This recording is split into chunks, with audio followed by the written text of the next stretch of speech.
You're obsessed with shirtless men. Dio mio, Viola, you were literally in the next room. We're supposed to be discussing these ridiculous Italian stereotypes. How can you be late in your own house? It's called creative preparation, Francesca. Something your tiny textbook brain wouldn't understand. Calling procrastination creative preparation won't make you any less of a disappointment, Viola. Ma vaffanculo, you're just jealous of my improv skills. Anyway, let's get started. First bullshit. Apparently, Italians are fashion-obsessed and always look like they're on a runway. Madai, improv is just a euphemism for being disorganized, Viola. And looking at your outfit, you're the only person in Italy proving that stereotype wrong. This is high-end comfort, something you wouldn't get. You're just stuck in your little runway fantasy. If high-end comfort means wearing the same stained sweatshirt for 3 days, then congratulations, you've truly mastered it.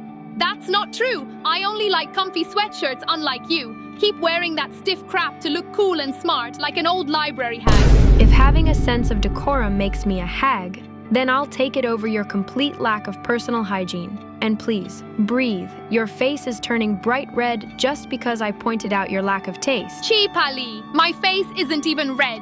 Anyway, let's just move on to the next one. Fine, let's move on before you have a total breakdown. This next one is just as absurd as the last. The idea that every Italian is part of some grand mafia conspiracy, which is obviously ridiculous. Duh, obviously. Like, do you honestly think we have the energy to run a criminal empire when we can't even agree on how to make carbonara? Exactly. You know, I've read a lot of times that others think that Italians view time as a suggestion is a fitting topic, seeing as you treat time as a mere suggestion, much like how you treat your responsibilities. You were late just 5 minutes ago. Shut up! I wasn't late. I was just waiting for the most dramatic moment to enter the room. The only thing dramatic here is how hard you're trying to lie to yourself. It's actually quite sad to watch Sorellina. Ma vaffanculo, don't Sorellina me. You're just bitter because your life is as exciting as a dictionary. At least a dictionary has some substance, unlike your incredibly shallow and disorganized life. Calmati, you're gonna pop a vein. Anyway, let's talk about how people think we treat Calcio like a religion, and don't you dare call it soccer like those special kids in America. Don't try to play the therapist. It's not a role you're qualified for.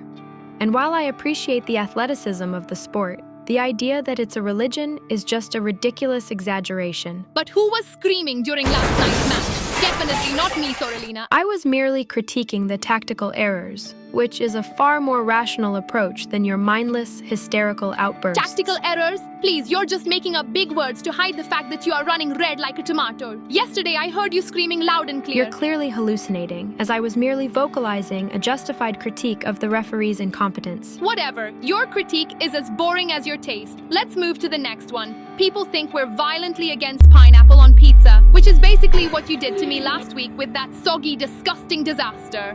I'm still mad at you for feeding me that crap, and someday you will pay for that. It was a sophisticated culinary experiment, but the fact that you're still dwelling on a single meal shows just how little you have going on in your life. Che peccato. It was a crime against humanity. And stop acting so superior. We both know you're just as much of a mess when you're lost in those trashy romance novels of yours. I don't know what you're implying, but those are psychological studies of interpersonal dynamics, a concept far too complex for your stunted intellect. Interpersonal dynamics? That's just a fancy way of saying you're obsessed with shirtless men, so stop lying. Stop. You are mean. Let's stop for today before you say something you will regret for the rest of your life. Thanks to you, we proved nothing and wasted time. The session was a failure in terms of productivity, but a success in terms of gathering data on the subject's psychological triggers. Future sessions require stricter oversight and perhaps a complete ban on improvisational commentary from the subject.